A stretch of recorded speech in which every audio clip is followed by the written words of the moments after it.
Hello, my beautiful friends. So I wanted to take my lunch break today to give you our first journal prompt so that you can get started learning about the different runes. So I gather my information from a lot of different resources. I have taken classes, I've read books, and so I've summarized, each meaning, a modern meaning, an ancient meaning, and then I have some journal prompts for you for if you pull this rune. And again,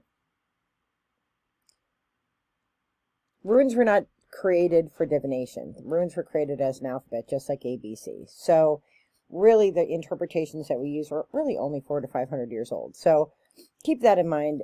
As with all divination systems, it's really your intention and what you want to get out of it that you get out of it. So I'm certainly not the authority on runestones. This is just, I was creating this resource for myself, and then I thought I would share it with you. So Fehu, the first in the alphabet, the elder Futhark, the Futhark,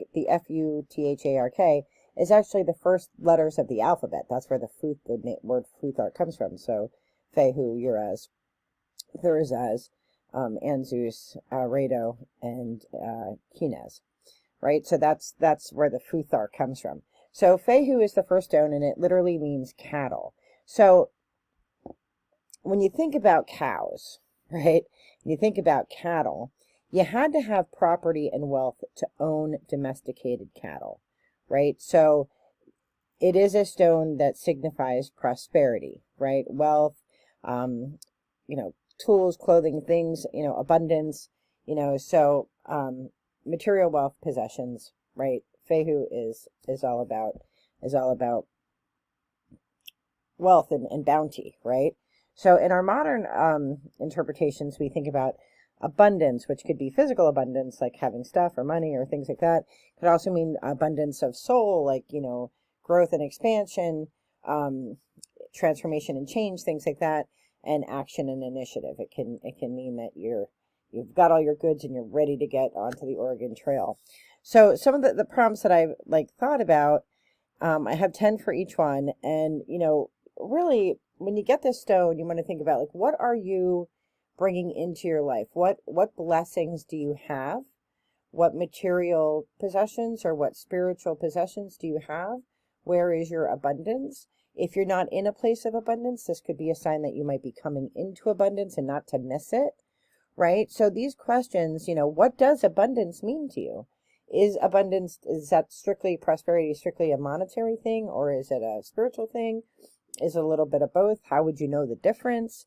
So you can think back to a time in your life when you've had prosperity.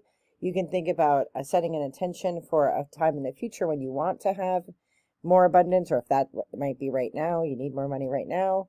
And, thinking about gratitude, really, Fehu is a stone all about gratitude, being thankful for those, the abundance and the gifts that were given in this life.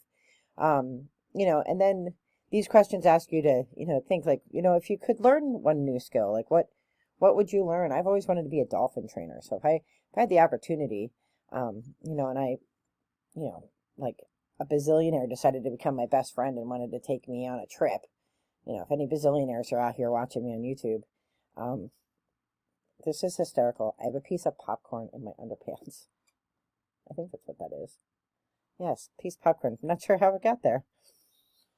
All right, weird things with BRG. I have abundance of popcorn in my underpants. Anyway, if you're a bazillionaire and you want to take me dolphin, so I can swim with dolphins and learn how to do that, that's great. What are your dreams? What do you want to learn from? And when you think about all of the things that we do, especially if we're in this community, we have a marked privilege, right? For as depressing as things may be or get, we have computers, we have the internet, most of us have crystals, a lot of us get subscription boxes. There's a lot of privilege that comes with being able to have those things, and most humans do not have those gifts, right? So even in doing this kind of work, we're privileged that we can set aside time to journal, to think about ways that we have bounty and ways that we can have more. That in itself is a gift. So, just being ever mindful of the needs of others and ever mindful of the gifts that we're given and being grateful for them. So this is I will put these journal prompts, I'll put all of this, I'll paste all of this into the video link below. This will come out as a book when it's all done. And, you know, like I said, it's going to be free and available off of my own web space. And I'll probably put it into Kindle too as a free Kindle book. So I am wishing you all the very best in light and love. I have to get back to work now. Take care. Bye-bye.